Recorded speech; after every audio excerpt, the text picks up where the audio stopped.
Not bad, not bad.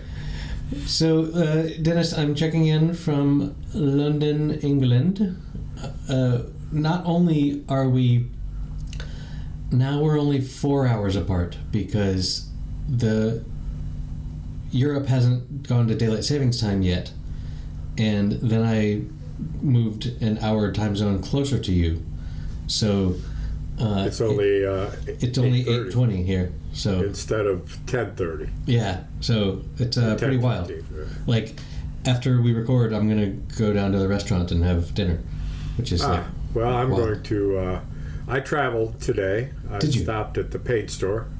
Sweet. And came home, and I too am getting ready to go out for dinner. I have some fake Japanese noodle food in the microwave that the top has been peeled off of it, so I imagine I'd better eat that. So yeah, you and I were living. So you're not going out for dinner. Same kind of life. You're having the leftover Japanese noodles. Nice. That's nice. Hey. Yeah. Gotta, you're in London. You're going to go out and have. I know what you're going to do. You're going to have a London broil, of course. Well, the restaurant at the hotel is a lovely French cuisine, and so I'm probably going to have some amazing French food. I haven't even looked at the menu. Pork. My favorite French dish I had in a restaurant or something in Washington, across from the Washington Hilton in the back where Reagan was shot. But nice. Right in distance of that, there's a French restaurant, something Ducoin, and D-U in English spelled D-U-C-O-I-N, Ducoin. Ducoin. And I can't remember the first part of it, but Ducoin. When I find a good restaurant, the other side of Ducoin. When I stay in a place, I go to a neighborhood. If I love the restaurant, I don't go anywhere else the whole time I'm there. It's great. Yeah. Why look? I'm only here 3 or 4 days. Everything on the menu so far is good, but my favorite was pork medallions in a white sauce. Nice. Oh my God! For lunch. Bit heavy for lunch. Yeah, true. But then again, the French do not care. Medallion for lunch.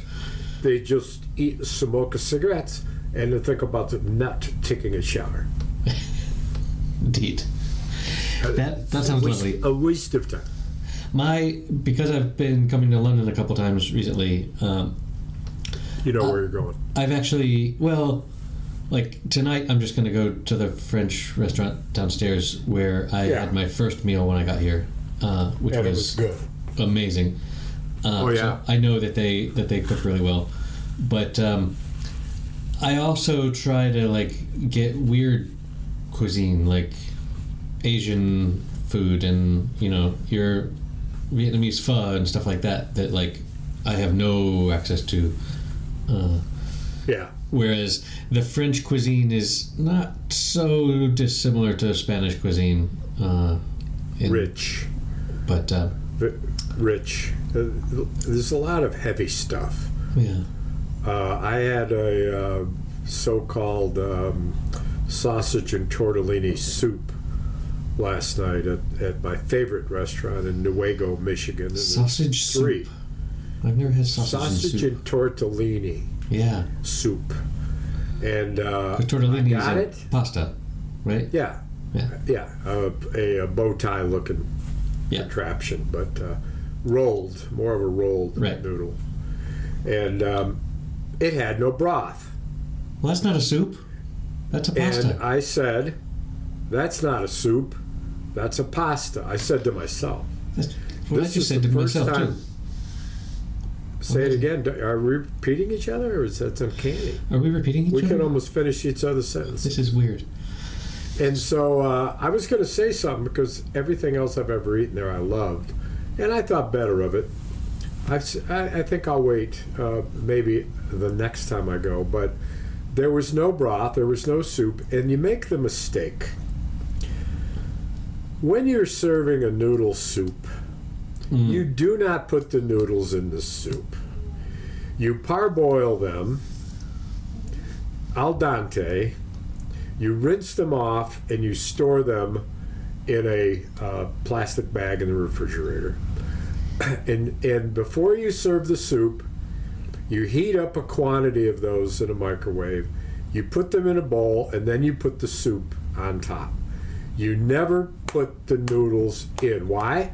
They break down. If the broth is any good, it's going to break them down. They're going to get very soft. And what do? They absorb the water in the broth, and as a result become themselves flavorful but squishy. And as a result, there's no broth, and then the sausage is hard. It just becomes so starchy. But that's the way the chicken noodle soup. Of course, you would only use, and you must know this, they're kluski noodles made in Poland. Egg kluski. And one of the soups that I make that I think you would enjoy is called. We call it chinina, but I think it's more of a something else. Chinina is usually duck blood soup. I think we call it bosh. It was a kind of a bosh, like a whatever. And so you take a Polish sausage, and you boil it until it's cooked well. And then you take the sausage out and cut it into bite-sized pieces and set them aside. And then in that broth, you heat it up, and you add thickening agent and some vinegar, and you cook that broth till it's just bubbly again. Thickening agent could be like flour. Yeah.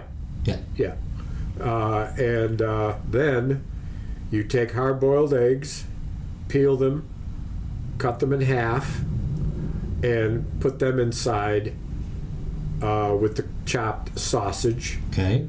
And that is the soup. That is my mother's recipe. The vinegar is the key to addition to the thickening, the flour. Anyway, my vinegar to taste, I imagine. Your noodle philosophy is interesting because I basically learned to cook from Spaniards, and what we typically will do, and my mother-in-law did yesterday, is have some sort of a broth. Typically, you will boil like a half a chicken with some vegetables and stuff, and then you pull out all the vegetables and you take out the chicken and like shred it, typically just like with your hands. You gotta let it cool first, of course, and then put in like short little noodles or some type of tiny little noodle directly into the broth. And it is true that the typical failure mode of that is that you end up with just noodles and no broth. But it sure feels like having some of the flavor in the noodles is a good thing. It's just a matter of timing. Well, it's true. And the way to do that is to put the noodles, the hot noodles, which are wide open and absorbent, heated, no butter on them, nothing. No. And just like they melt butter and absorb that butter, when you put that soup on them, that they will flavor the noodles, which will still be just slightly al dente.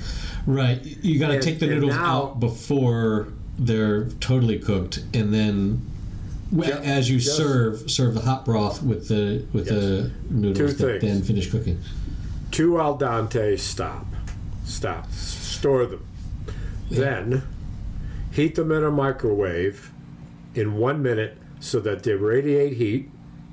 They're still al dente, but not so much. Then put the soup on them, and then they become a little absorbent, but still at the center perfectly al dente. Right. It's a matter of timing, and that is extra work rather than. It's not as much work as standing there trying to explain to somebody about how your delicious soup tastes like fucking paste. I told you it was time to sit down for lunch, goddammit, and it took you 3 minutes, and now the soup is ruined. No, you just never put noodles in a soup. You just don't. The other thing you can do too, which is interesting, is you can take a broth, a soup of any kind. Let's say it's more of a Parmesan, cheesy soup of some kind, and you take those parboiled noodles, and instead of microwaving and toss them in the bowl, you throw some butter in a sizzling pan, and you brown them. You crisp them. Brown them. Then you put them in the bowl. You crisp them, season them, then you put them in the bowl. And now do you not only still have a crunch, but now you have an additional crisp burst. And of course, it's got butter in it, so that means it will taste amazing. Good. Yeah. Yes. Because noodles themselves are quite a dish, Huh. Butter. I grew up eating noodles, butter, a little bit of pepper, and very finely grated Parmesan cheese. That was one of my go-to meals. Slice of Wonder Bread, slathered with butter. I'm ready to go, baby. Some carbs and fat, baby. The one of the meals that we make in my house is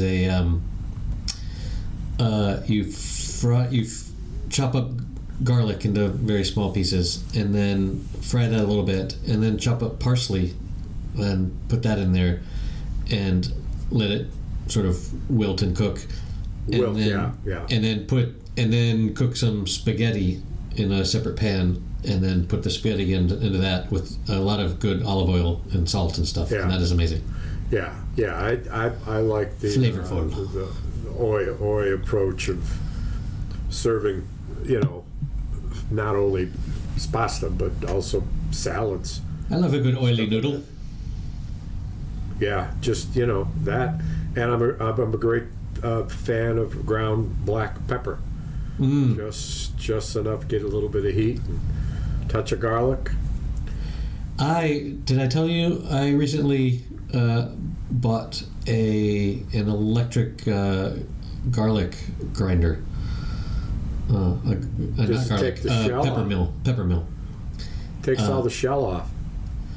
Well, or do you still have to peel it? No. Pepper.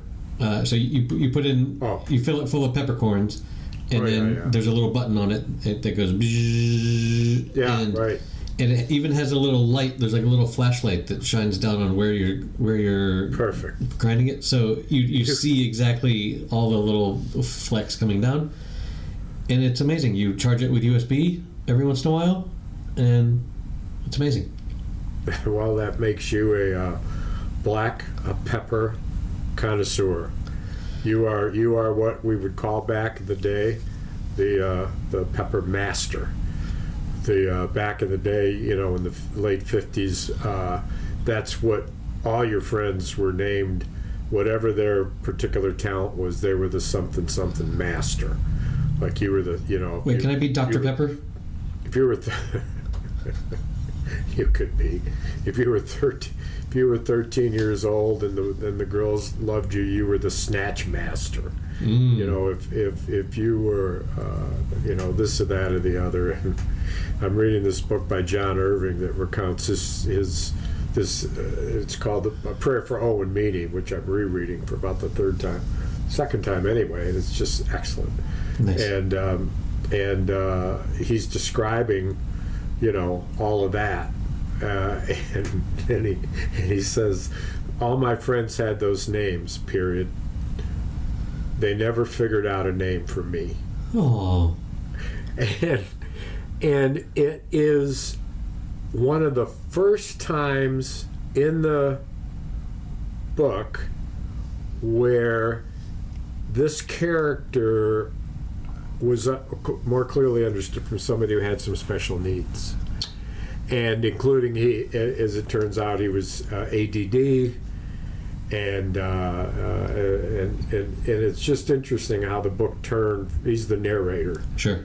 He's a narrator in an adult world. He left the United States, emigrated to Canada, where he's been for over 20 years, I believe, probably because he was a low draft for the Vietnam draft, but I haven't got to that point yet. But it's interesting to read a story about the years when I grew up. Right. Because more and more, I was born in 1953. By then he was 6. But all the years after that are years, that I recall. Right. Including the Reagan years, the Nixon years, et cetera, and the politics of it. It's got a lot of politics in it, but it's just fascinating. Fascinating. Very cool. Very cool. A prayer for Owen meeting. We celebrated a birthday at my house this past Monday. My daughter somehow turned 16 years old. Oh my God. Which is crazy. Benchmark. Hallmark. Yeah, like... Pivotal. Yeah. Pivotal. Everyone knows the importance of the 16th birthday. Well, it's more important in the U.S. where you can, drive and stuff, but still. Well, I wasn't thinking so much about that. I was thinking about boys. Yeah. I mean, she's... seems like more or less, on the...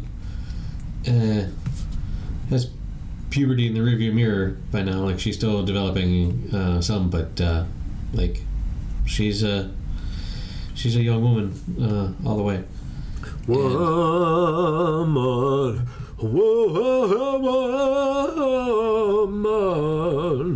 have you got cheating on your mind?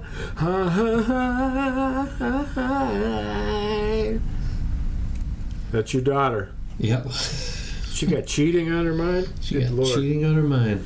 No, her current status with the boys is that they're all beneath her. Well, until the older ones notice her. Right. And they say, oh, there's a hot little freshman. Right, exactly. A senior. Right. Who are known to just... all freshman boys hate senior boys who are dating the freshman girls. Right, of course. Because they take the so-called... They take the prettiest ones. Pick of the lot, so to speak. Although I would never use that term now. Never use that. Way too politically incorrect. Never now. But we did then, of course. Yes, well. So that was exciting. Her... for her birthday, she got a brand new laptop. So, her computer is actually, more powerful than mine. Wow. Which is crazy. That, because, the new MacBooks that came out literally this month are some of the best computers Apple has ever made. They're just so... powerful and low consumption, and hers doesn't even have a fan. That's how cool it runs. Advanced it is. Yeah. And cool, so, man.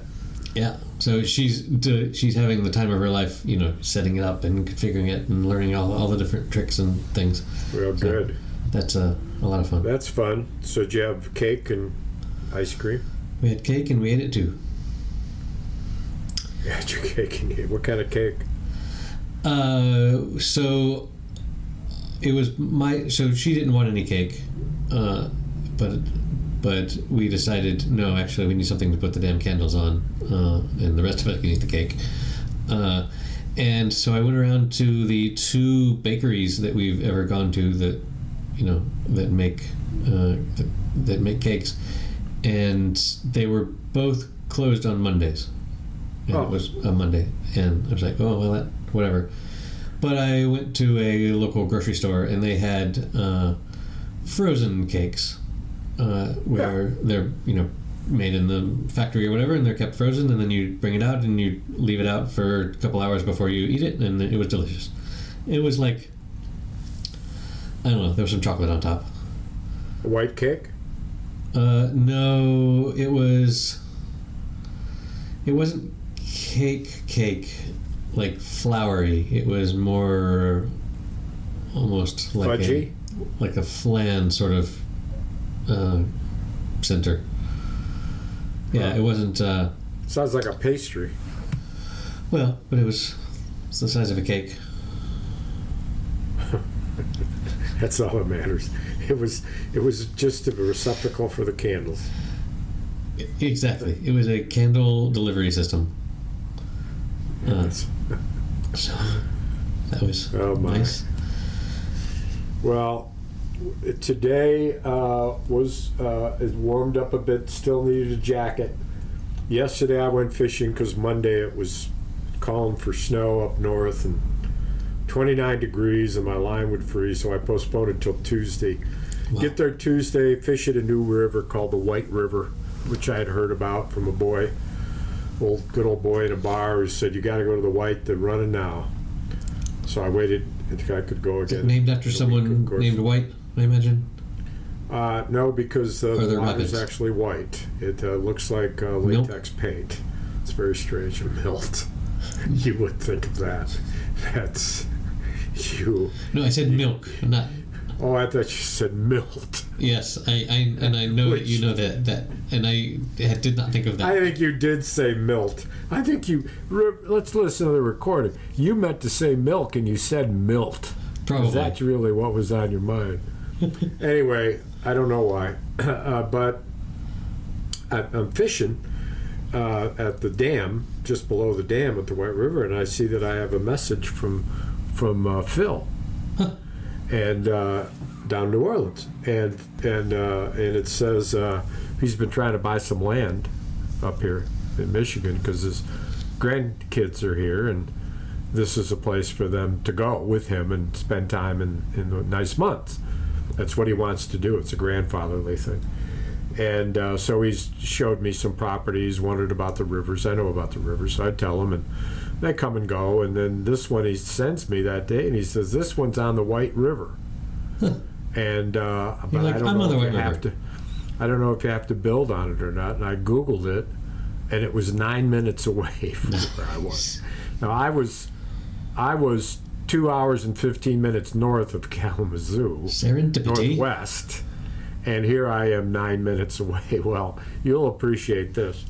I have pictures in the ad that show kind of a clearing where you could ride an ATV, a vehicle, going down toward what apparently is a creek, right? And then a close-up of the lot that's there around the creek, and then the creek itself, and that's it. And I got to the coordinates, and I looked. Sure enough, I found the exact that pathway, the picture of that pathway, and took my camera, and I did it identical for Phil, identical. Then I stepped back. I took a picture of the house that was about 50 feet away. Right. That wasn't in the picture. I took a picture of the cabin across the way that was right there, hanging over like a high spot. Then I took a picture of, on the right side, their barn. Yep. Then and then to the right there was a little bit of a clearing. None of that showed in the picture. It says it's on the White River. He says it's on the White River. It says it's on the White River. I go down. It's not the river at all. It's a little creek. Oh. I could jump from one to the other. He's talking about canoeing. So you look up the White River and you see that it's good for canoeing. Well, this isn't that. And then you read the ad carefully, and it says... Well, it's 9 minutes from the White River. The southern branch of the White River. Well, they show on the ad a little map where they kind of show where it is. It's a mile north of Highway 20, blah, blah, blah. And I just opened it up so that the creek that it was on, the so-called southern branch, I got it big enough where you could read the name of it. And it was called Black Creek. It's not called the southern branch of the White River. Black Creek go into White River? It flows into it, yes, right around the corner from this property, and the river there is 40, 50 feet wide. canoe, a canoeer's dream, and shallow, but and good fishing in some spots. But anyway, it was such a ruse. Black Creek floating. Such a ruse. Just not taking not including any reality and lying about the name of it. It's not true. It's not the southern branch of the White River. I mean, you could sue them for defamation of geography. Yeah, turns out real estate ads aren't always 100% true. Who knew? Who knew? Who knew? You knew. So I look at all the real estate around here because, we'll sell this place as we begin to elder out and stairs become a problem. And so a place right around the corner just sold for $300,000, and I thought, wow, that's a good sign. Nice. About 160 into this place, so yeah, that'd be nice. And then I Google it, and it is a perfect 4-bedroom brick house with a little yard and a 2-car garage. Perfect. Wow. So much better than my house. Oops. And I'm like, shit. All right, knock it down a little bit. Hey, who knows what the market's going to do? Oh. But I did fish the White River, and as it turns out, as luck would have it, the fish the day before were on, as they say, and all fishermen reported multiple catches throughout the day. And I know that.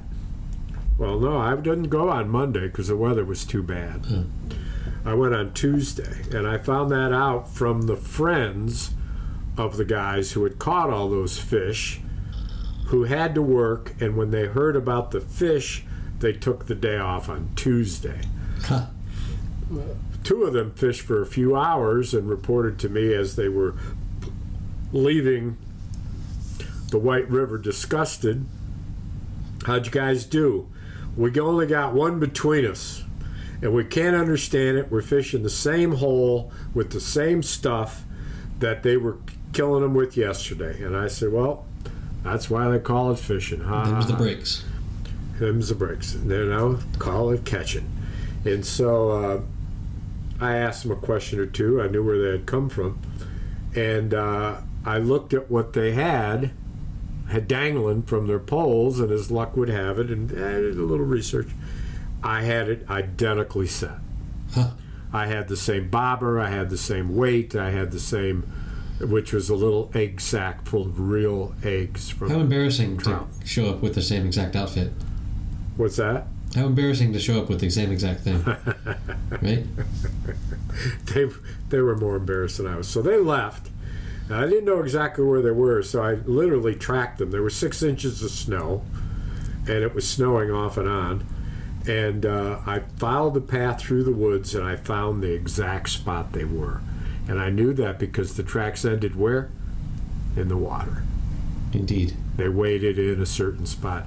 And you could throw, I had a bobber, I had 2.5 feet of line, I had weights, Yep. so that hook would go slowly near the bottom third of the water. And on the hook, I had a little bag of real eggs. Ooh. And the fish are there spawning, so they're laying eggs, and the other fish are eating what? It ain't bacon, baby. Scrambled eggs. So, the day before they caught, and so I fished there long enough to know that I too would have the same sad story, and decided after I got to see this land, this purported acre, of perfection in the wilderness, went to the Pierre Marquette where I usually fish. Yep. I didn't get there until like 3 o'clock. Why didn't you try to fish with a different bait? Because you knew that they it wasn't failed with about that the bait, exact because the bait was a proven bait. Oh. And it was more that the fish weren't there than they weren't biting. And what I know is that So there had been a boat. To call back to your There'd other been story, are you the bait master? I'm the master baiter. Okay. You got to change it a little bit for Yeah. that. So you went to the Pierre Marquette. Oh, yeah. And so fish, nothing. And then I saw up ahead of me a beautiful steelhead in the water, 8-10 inches of water, floated by him, hooked him very lightly for a minute. He splashed and nothing, stayed where he was, and then did it one more time and had him in the mouth with a hook. Nice. And she just went crazy, jumping up and out of the water. She going downstream, and heading for the brush. And just as I realized that I had my drag too tight, meaning the fish couldn't pull it, so that became then the tension. Instead of the tension pulling the line wouldn't pull, so the tension was between the lip and the hook and the tie. That's where all the pressure was. The reason you have a drag is that tension moves into something that moves and adjusts with it, as opposed to this kind of sharp pulling. Let the record reflect that I move my arms in a sharp, painful manner. I mean, the story has a lot of tension. Yeah, I know you're on. It is also kind of a drag. I know you're feeling like some al dente noodles. So I did that, and he got away. The fish got away, and then the next I went up a little bit further to my next hole, hoping she would come back to her spot, because they often do, because that's where they feed and they're productive there. And so I went up to the next hole and promptly got snagged on a log. And do what you do, you pull the line so it comes free. You hope it comes free, but then when it comes free, it catapults out of the and gets tangled up. And so I spent literally in 29-degree weather with no gloves on 15 minutes trying to untangle it, and I finally got so disgusted at 10 minutes anyway, realistically, I clipped it all and started all over again, which only took me 5 minutes. Tying a new line, tying a new fly, tying a new, put 2 flies on. You tie a little fly onto the hook of a bigger fly. It's called a dropper, so that there's one fly looking a certain way, drifting a certain way, and there's another one drifting faster. Whoa. And so the fish have two options. Oftentimes they'll go after the first one and get hooked with the second one. But anyway, got all untangled, threw it in, drifted twice, and caught a fish. It was a brown trout. It was about 14 inches long. Nice. Beautiful. Got him in the mouth. He's fighting fights. Then I get him in the net, take a picture. Get it all done. Miraculously, both flies are intact. The fishes, I never took the fish out of the net. Fish, scooted away quickly and went out and threw in the water. The first time I threw back in the water, I got another one. A little bit bigger than the first one. And I thought, oh my God, I'm in the hot spot. By this time, my fingers were so numb, cold, and kind of bluish. Uh-oh. They felt like they were the fingers of a dead man that someone had sewn on the stubs of my old fingers, and they were like little stones. And I couldn't feel my thumb, and I still had to untangle stuff. Wow. But that, alas, that was it. I had to go after that. Had a great meal. Had a couple of brewskis. Had fun. From the fish's perspective, it must be really annoying to just be going about your day and, ooh, there's a snack. And then all of a sudden you're getting pulled this way and that, and there's a thing that in your lip that hurts. Yeah. And you say, I want off. And you jump in the air. You get pulled out into the poison half of the universe where you can't breathe, and someone takes a picture of you. What are you, a fish hugger? You some kind of fish hugger? Huh? SPC fish? I've never hugged a fish. You? No. When you catch a fish, does it feel the pain of the hook through its lip? When you pull the fish out of the water to take the hook off, does the fish feel like it's suffocating, like you would if you were put under the water and held down there with a hook in your lip? Would the fish feel that? Exactly. Does the fish have a soul, so that when the soul leaves it because it thinks it's going to kill you, and then you don't kill the fish and you let it go, and the soul goes back? The fish go to heaven. That was a close one. Is that what happens with the What fish? is fish heaven like, I wonder? I learned an interesting thing today on the taxi ride to the airport, that currently we're in the moment of the year where the local fishermen where I live are. One boat brought in 60 tons of anchovies, and that when you're catching all the fish, you need to hire the temporary workers to come and actually work the fish, and my taxi driver ran one of the local bars for like 20 years, and he explained to me that when on weeks like this where the fish come in, the whole town can feel it, because there's like this infusion of money in where people that have just been scraping by now have like a whole bunch of money and so like they went out and worked the fish. Well, because they got their cut from the fish, but also all the women that go to the fish factory to like peel and prepare the fish and everything,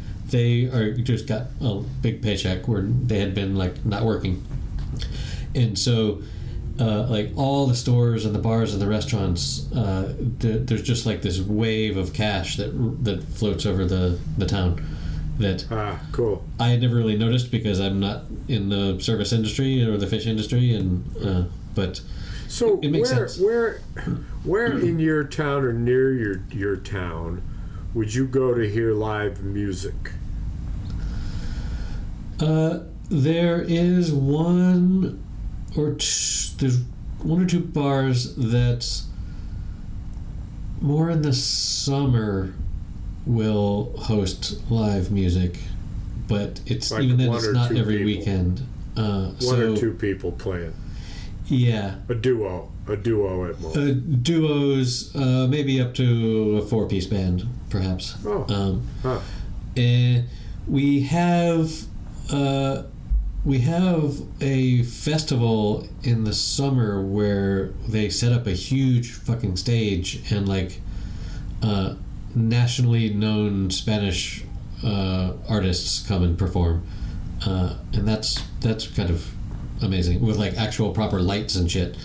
And that's where again? That is in town by by the docks where the fishing boats are. Oh, here in your town. Yeah, you can walk there.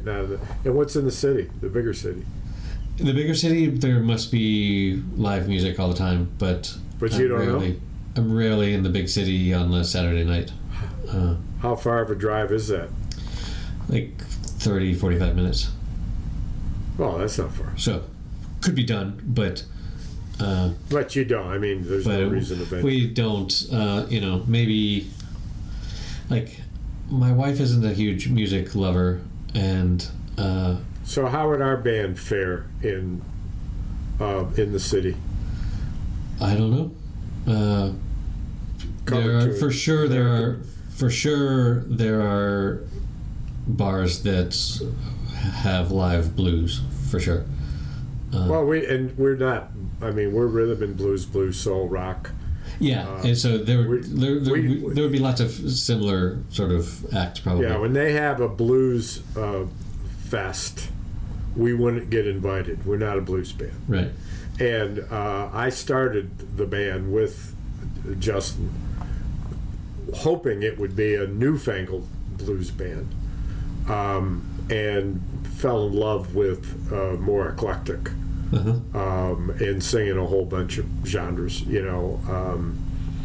And in fact, if given the choice between introducing a new blues number, introducing a new soul or rhythm in blues, or even country, we're doing a little bit of country. We're doing a Dolly Parton song. Nice. And do a little bit of Marshall Tucker. But I would go in that direction rather than blues.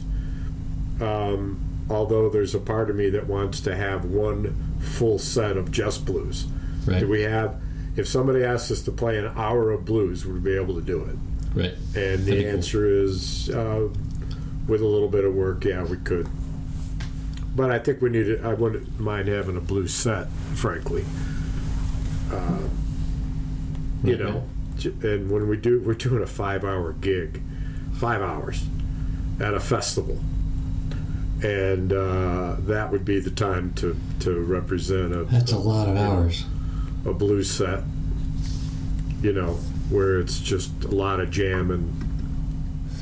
Yeah, I guess. Yeah, you're not going to have, 100 songs for your 5 hours. You're going to have 20 and stretch them out. Well, we have almost 50, and probably 35 of them we do regularly. Okay. And so we've got enough for. So you turn some of the 5-minute songs into 15-minute song. Then you could. Seven songs a set is typical. Right. And sometimes we run out of. We don't do some songs because we've chosen to jam an extra minute or two. And so we could probably play.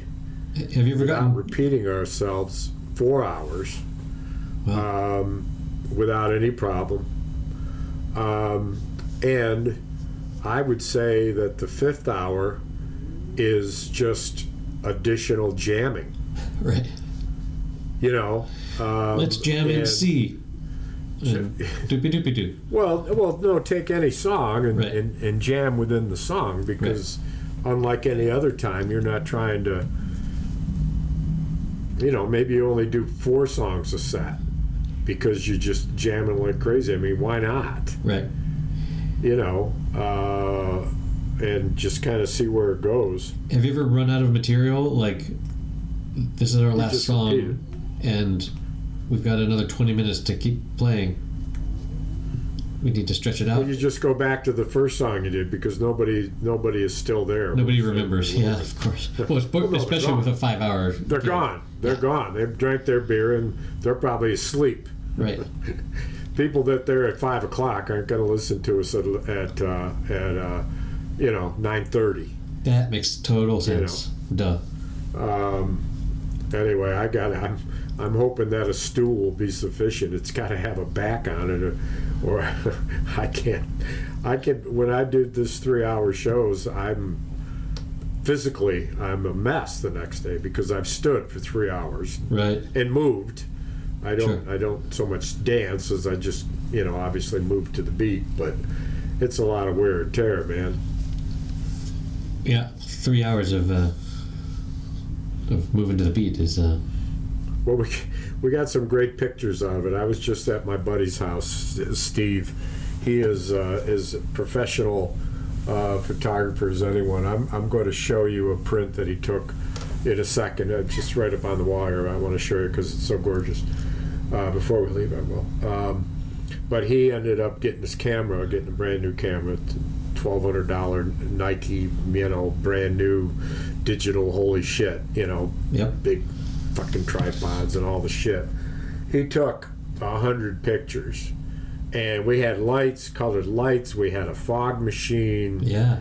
And there were no impediments in front of the stage, like the many pillars, the stage pillars that, Sure. that builders are famous for wanting to fuck up your stage with. And so I went through them today, and he's setting up these graphics, that are the name of the band, obviously, the genres we play, pictures of the individual players, and then our brand, Nice. which is that skeleton image. Yep. But I do have ready to go AI developer who's does this as part of River Run Press, where I got the banner made that had that Mojo Riot cartoon of the skeletons, the AI, the skeletons, Yep. on the banner. And we had it up for the first time. I think I told you that. And so I'm going to say to her, as I said Wait, is that to you, that's not the image I created for you. no, Yeah, it's a different one. Okay. no. This skeleton one is one I sent you. Yeah. Right. Okay. But anyway, so it's cool to see the way that Steve has put the images together with the brand, our kind Nice. of our logo, if you will, and the different shots of people in the band. And it's so cool because of the fog and the colored lights, it looks way cool.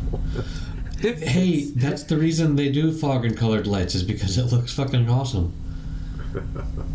Like, whoever invented that fog machine, like, So the crazy. guy's doing it for $50.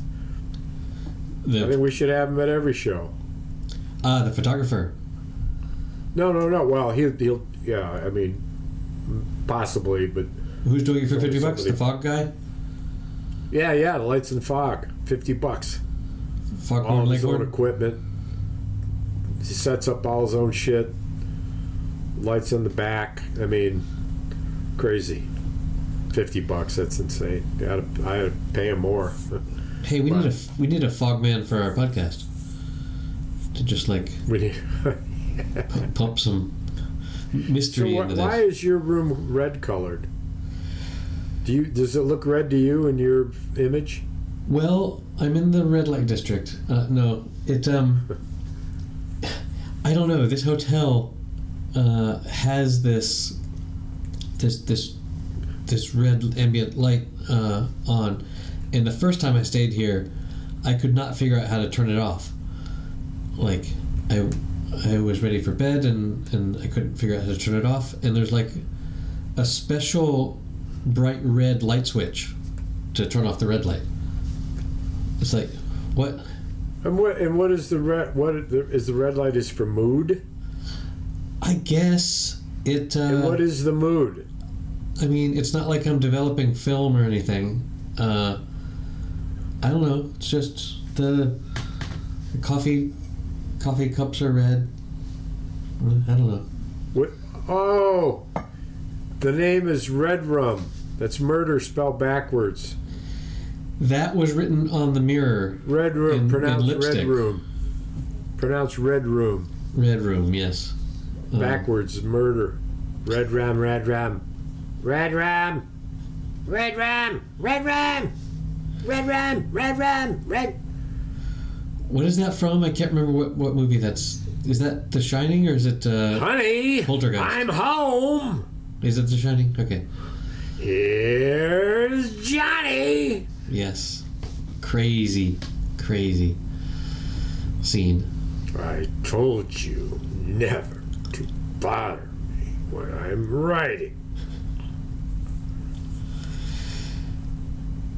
Yeah.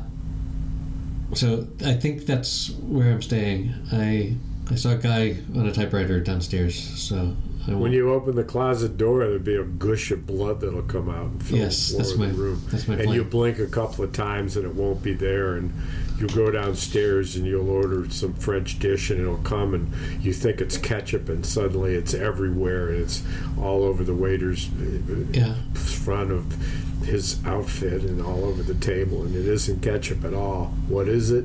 It's blood. Why? Red Ram. Red Ram.